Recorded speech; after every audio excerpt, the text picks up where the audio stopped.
Welcome back to the Cash Kicks channel for expert sports analysis, the best team picks, total picks, and in-depth breakdowns based on previous performances.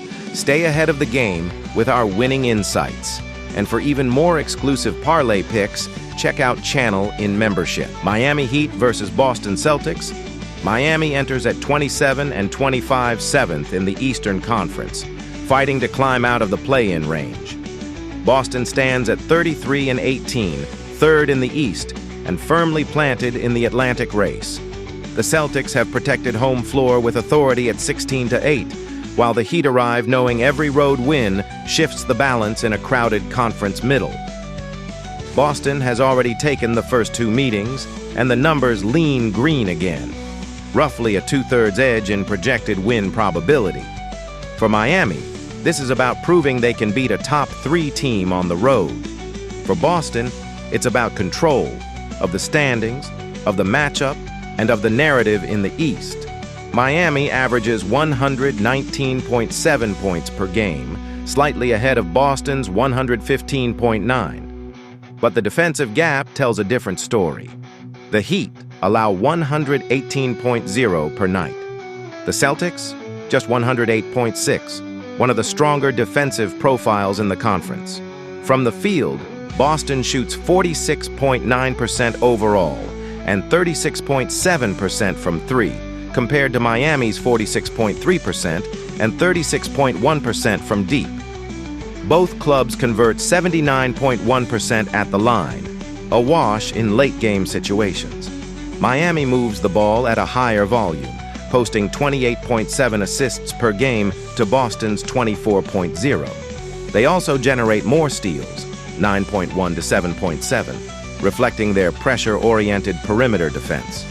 Boston counters with rim deterrence, 5.2 blocks per game to Miami's 4.2, and slightly better rebounding control when it matters, even though Miami averages 46.6 boards to Boston's 45.3.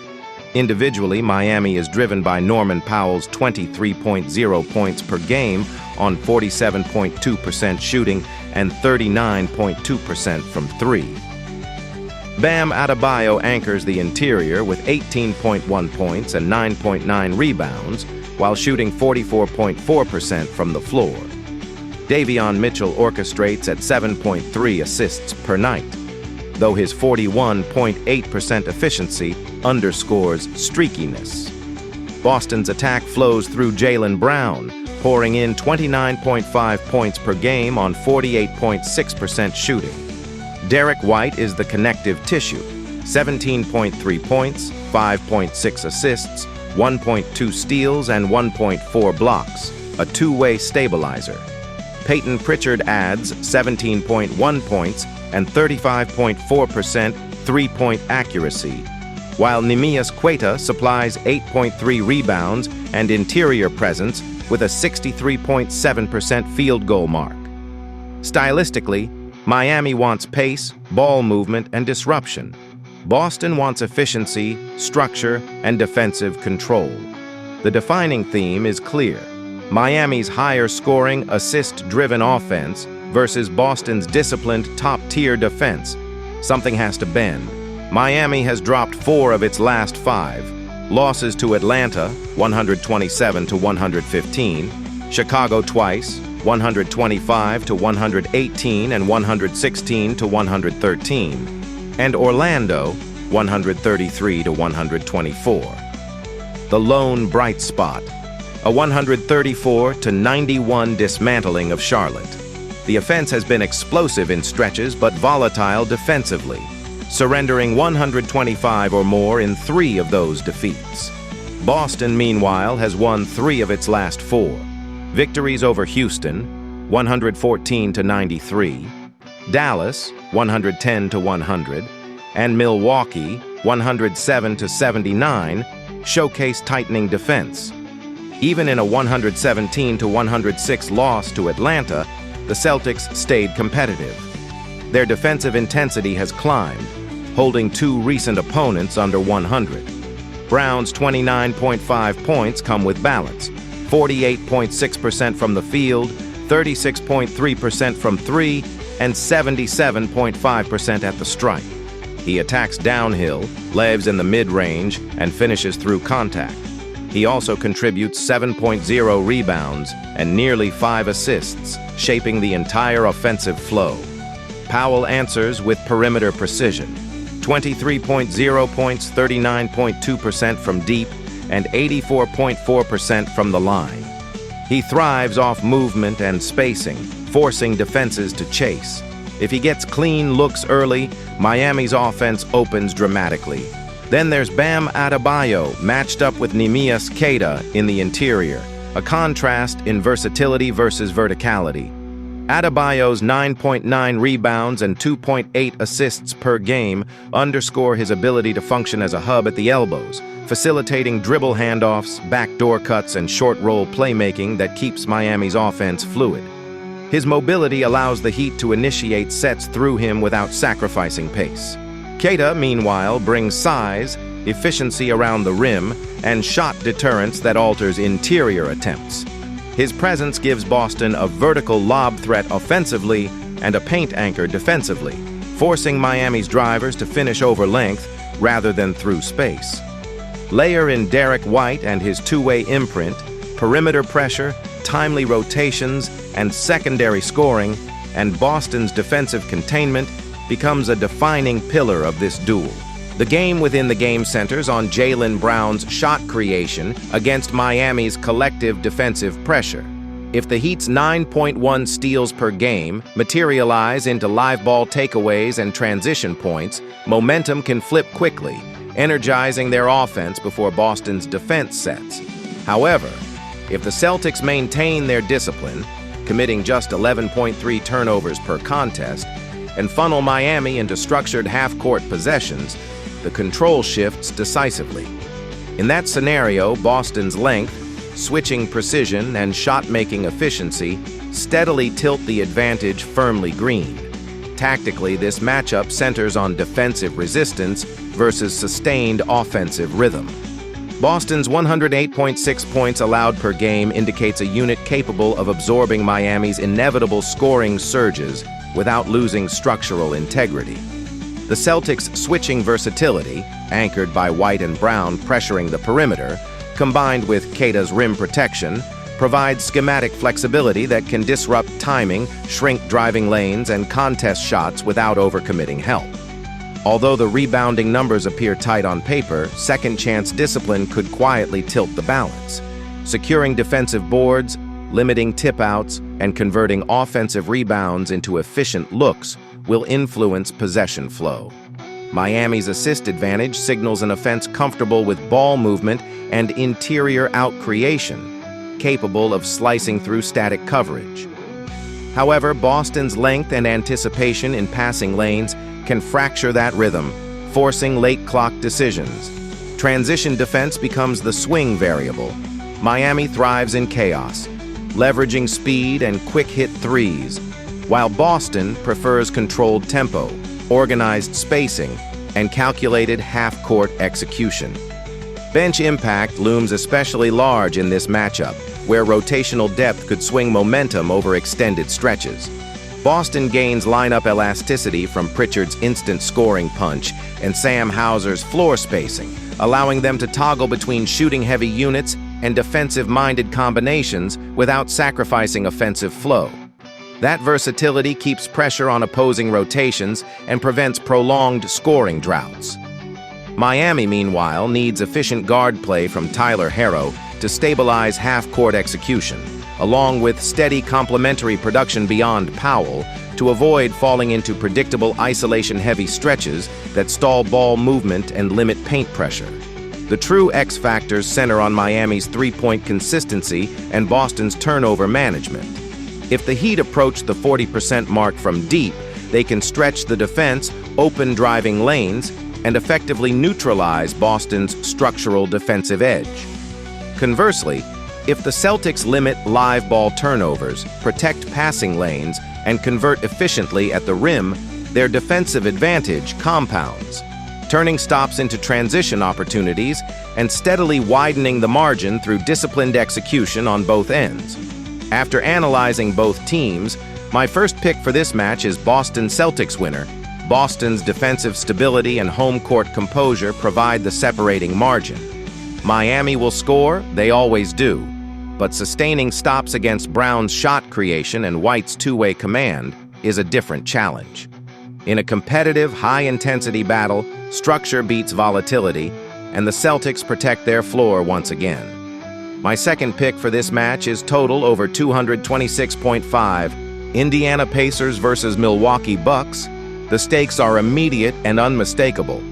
Indiana enters at 13-38, 3-20 on the road, fighting to stabilize a season that has slipped into survival mode. Milwaukee stands at 20-29, 11-12 at home, trying to climb out of the middle tier of the Eastern Conference and reassert control in the Central Division race. Detroit and Cleveland sit ahead in the standings. Chicago hovers nearby, and the Bucks know games like this are non-negotiable.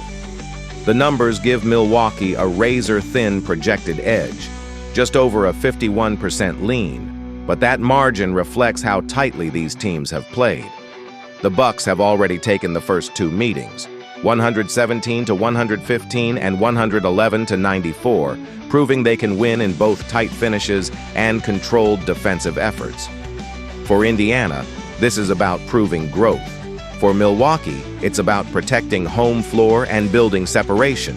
Indiana scores 110.9 points per game, Milwaukee 112.1. The Bucks shoot 48% from the field to Indiana's 45%, and that efficiency gap is the clearest statistical separator.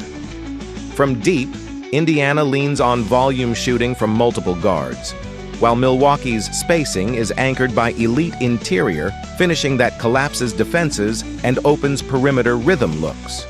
At the free throw line, Milwaukee's primary scorers live at the stripe. Indiana, by contrast, relies more on ball movement, 25.9 assists per game, to generate cleaner attempts. Milwaukee slightly edges them at 26.4 assists, but their creation often flows from downhill pressure rather than perimeter swing action. Rebounding is close but stylistically different. Indiana pulls down 42.8 boards per game.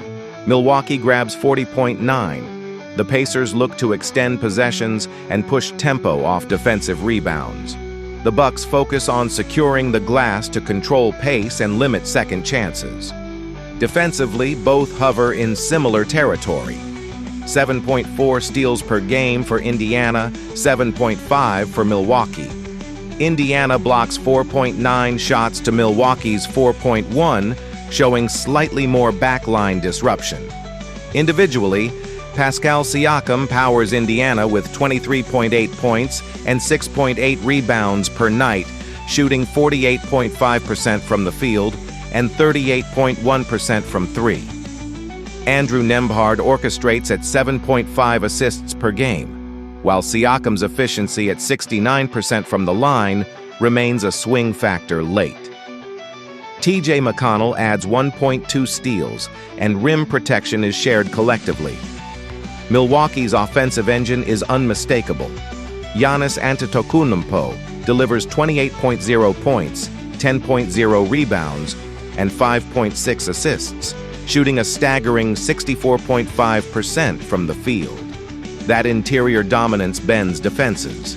Kevin Porter Jr. contributes 16.8 points and 7.5 assists, adding secondary playmaking. Ryan Rollins provides 16.8 points and 1.5 steals, giving Milwaukee perimeter disruption. Miles Turner anchors the paint with 1.6 blocks per game, reinforcing defensive structure. The defining theme: efficiency versus resistance. Indiana's balanced scoring and rebounding depth against Milwaukee's elite interior scoring efficiency. If the Pacers can disrupt Milwaukee's rhythm and force perimeter-heavy possessions, they have a path. If the Bucks dictate paint touches and shooting percentages hold, the math tilts their way. Recent form sharpens the contrast. Indiana has dropped 4 of its last 5, losses to Utah, 131-122, Houston, 118-114, Atlanta, 132-116, and Atlanta again, 129 to 124, with one win over Chicago, 113 to 110. They're scoring, but they're giving up runs late. Defensive lapses and fourth-quarter containment have been recurring issues. Milwaukee is 2-3 over its last 5, but trending toward sharper execution. A 141 to 137 win over New Orleans and a 131 to 115 victory over Charlotte showed offensive explosion. Losses to Boston, 107 to 79, Washington, 109 to 99, and Philadelphia, 139 to 122, exposed defensive inconsistency. Yet the scoring ceiling remains high. They can win shootouts. The question is defensive discipline. Siakam's 23.8 points per game come from calculated mid-range work, transition bursts, and catch-and-shoot threes at 38% accuracy. He operates with balance and timing, often initiating from the elbow and attacking mismatches. His 6.8 rebounds and 4.0 assists underscore versatility. Giannis is force incarnate. 28 points on 64.5% shooting isn't just production, it's pressure. 10 rebounds secure possessions. 5.6 assists punish help defenders. He doesn't settle, he overwhelms. If Indiana collapses, shooters rotate into rhythm. If they stay home, he finishes above the rim. Tactically, the game hinges on paint control and transition. Indiana must rebound collectively and convert those boards into early offense before Milwaukee's half-court defense sets. They need disciplined perimeter containment to limit dribble penetration and force kickouts into contested threes. Milwaukee will look to establish interior pressure from the opening possessions, attacking the lane early and often to collapse Indiana's defensive shell. Expect high pick-and-roll action designed to pull Indiana's bigs into space, creating angles for slips, short rolls, and hard rim runs that stress help rotations. By forcing defenders to choose between containing the ball and protecting the rim, the Bucks can manufacture high-percentage looks or draw fouls that slow the tempo in their favor. Defensively, Milwaukee will probe Indiana's ball security, applying length and physicality at the point of attack. Turnovers become instant offense in this matchup. If Indiana's normally crisp, assist-driven movement grows careless under pressure, Milwaukee's athletic wings will quickly turn deflections into transition momentum. Bench depth further tilts toward Milwaukee's versatility. With multiple double-digit scorers available, the Bucks can stagger rotations and maintain offensive continuity without dramatic drop-off, keeping fresh creators on the floor at all times. Indiana's second unit, meanwhile, must counter with defensive intensity, disciplined closeouts, and efficient shot selection. Avoiding rushed attempts and limiting live ball mistakes will be essential if they hope to match Milwaukee's pace and prevent the game from tilting during reserve minutes. The X factors center on free throw volume and late-game execution. Milwaukee's ability to consistently draw fouls, particularly through downhill pressure and post seals, can quietly swing tight margins by slowing tempo and generating high-efficiency points at the line. In contrast, Indiana's three-point accuracy, especially from its secondary shooters spacing the wings and corners, has the potential to stretch the floor just enough to offset Milwaukee's interior dominance. If those perimeter looks fall at a high clip, driving lanes widen and the defensive shell begins to bend. Ultimately, efficiency tends to outweigh sheer volume. Milwaukee's superior field goal percentage and dependable interior scoring offer a more stable offensive base, particularly in half-court settings where possessions become magnified. Indiana can compete on the glass and move the ball effectively to pile up assists, but sustaining disciplined defensive stops across a full 48 minutes has proven inconsistent. If that pattern holds, Milwaukee's shot quality and composure in closing stretches should provide the firmer foundation when the margin tightens. After analyzing both teams, my first pick for this match is Indiana Pacers winner. Milwaukee's paint pressure, free throw production, and slightly deeper scoring balance create separation in the second half. The Bucks control tempo late, secure defensive rebounds, and close with composure, a measured home win that keeps them climbing and leaves Indiana searching for answers. My second pick for this match is total over 221.5, Memphis Grizzlies versus Portland Trail Blazers. The calendar says February, but the stakes feel heavier. The Memphis Grizzlies arrive at 20-29, fighting to steady their season in a crowded Western Conference picture. Across the floor, the Portland Trail Blazers sit at 23-28, trying to protect home court and climb out of the Northwest Division's lower tier. Memphis holds a slim 1-0 edge in the season series and enters with a narrow analytical advantage, a projected edge hovering just above 50%. That's how tight this matchup is. Two teams separated by only a few games, two different identities, one opportunity to shift momentum before the stretch run tightens. Memphis and Portland are nearly mirror images in scoring, both averaging 115.3 points per game. The separation starts on the defensive end. The Grizzlies allow 117.0 points per contest. The Blazers surrender 118.1. Neither side is locking teams down, which sets the stage for tempo and shot-making to define the night. Memphis shoots 46% from the field, Portland 45%. The Grizzlies move the ball better, averaging 29.0 assists compared to Portland's 24.3, and they own a slight rebounding edge, 45.8 to 45.7. Defensively, Memphis averages 5.1 blocks and 7.8 steals per game. Portland counters with 4.8 blocks and 8.1 steals. Turnovers are nearly even, 14.8 for Memphis, 16.3 for Portland. But that slight difference could swing transition opportunities. For Memphis, the offensive engine remains Ja Morant at 19.5 points and 8.1 assists per game, attacking downhill and collapsing defenses. Jaren Jackson Jr. adds 19.2 points and 1.5 blocks while shooting 47.5% from the field, anchoring both ends. Santi Aldama contributes 14.0 points and 6.7 rebounds, stretching the floor with nearly 36% from three. Cam Spencer provides secondary playmaking at 5.6 assists per game. Portland answers with Denny Avdija, averaging 25.5 points, 6.7 assists, and 7.2 rebounds, while shooting 46.7% from the field and 35.6% from deep.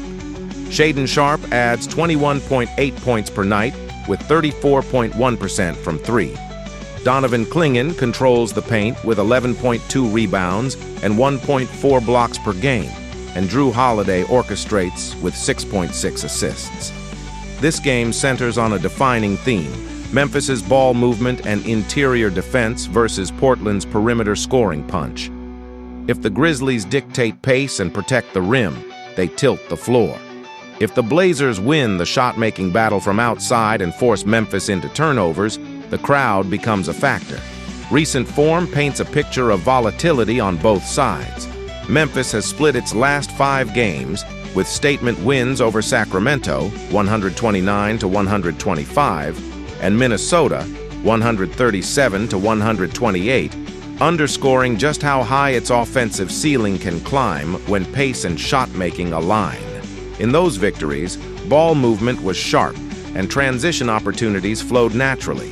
However, losses to Minnesota, 131-114, New Orleans, 114-106, and Charlotte, 112-97, exposed defensive breakdowns, inconsistent perimeter containment, and stretches where the offense stalled into isolation-heavy possessions. The swing between explosive scoring runs and prolonged droughts highlights a team still searching for two-way consistency. Portland's trajectory has been more troubling, dropping 5 consecutive contests against Phoenix, Cleveland, New York, Washington, and Boston. The defensive margins are revealing: 127, 130, 127, 115, and 102 points allowed in those games signal persistent vulnerability at the point of attack and in late rotations. While the offense has remained competitive enough to keep games within reach, the inability to string together timely stops has proven costly. Close games slipping away in the fourth quarter can erode confidence, especially when defensive discipline falters under pressure and momentum shifts become harder to reverse. The star duel feels decisive, particularly when contrasting styles collide. Ja Morant thrives on tempo, relentlessly probing seams in transition and pressuring the rim in ways that generate free throws at nearly a 90% clip. His speed doesn't just score points. It bends entire defensive schemes, forcing early help and scrambling rotations. Deni Avdija, meanwhile, operates with more measured aggression, posting 25.5 points, 7.2 rebounds, and 6.7 assists, while influencing nearly every possession. Where Morant overwhelms defenses downhill, Avdija reads coverage, exploits mismatches, and scores within structure. One imposes pace, the other manipulates positioning. The secondary clash between Jaren Jackson Jr. and Donovan Clingan adds another strategic layer. Jackson's versatility, 19.2 points per game, 35.9% from three, and elite rim protection, forces opposing bigs into uncomfortable decisions. If he spaces the floor and pulls Clingan away from the paint, Memphis gains driving lanes and weak-side cutting opportunities. Conversely, if Clingan asserts himself on the glass, controls vertical space, and converts interior finishes, Portland secures second-chance leverage and stabilizes its half-court offense. The outcome may hinge on which front-court presence better dictates positioning and physicality. Tactically, Memphis's 29 assists per game reflect an offense rooted in rhythm, spacing, and collective trust. They aim to collapse the paint with purposeful drives, force help defenders to commit, then kick the ball out and rotate it quickly until a clean, high-percentage look materializes. That layered ball movement stresses defensive communication and often produces open corner threes or interior finishes off secondary cuts. Portland, by contrast, leans more heavily on individual shot creation, particularly from Deni Avdija and Shaedon Sharpe, to manufacture offense late in possessions. That stylistic contrast in ball movement versus isolation scoring could ultimately shape late-game execution and shot quality under pressure. Rebounding projects to be tightly contested, making transition efficiency a pivotal swing factor. Portland's slightly higher steal rate points to opportunistic pressure in passing lanes, where live ball takeaways can quickly ignite fast breaks. Memphis, however, counters with interior rim protection that deters direct attacks and alters finishing angles. With both teams surrendering more than 117 points per game, bench depth and fourth-quarter defensive discipline loom especially large. The side that communicates better, limits second chances, and avoids careless turnovers in the closing minutes will likely control the final stretch. The X factor here is shooting efficiency under pressure.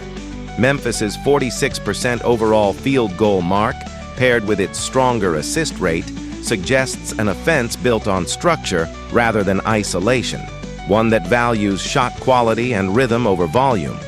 That ball movement creates cleaner looks and reduces the likelihood of empty possessions when defensive intensity rises late. Portland, however, has the shot-making to generate sudden momentum swings.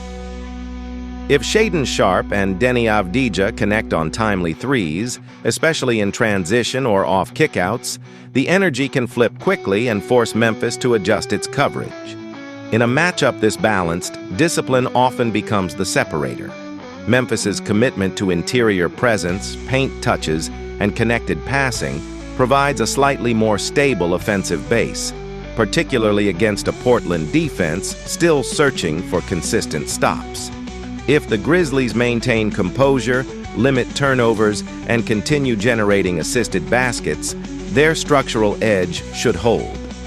But if Portland strings together perimeter bursts and tightens its defensive rotations, the margin could narrow in a hurry. After analyzing both teams, My first pick for this match is Portland Trail Blazers winner. Memphis's assist advantage and rim protection make the difference late.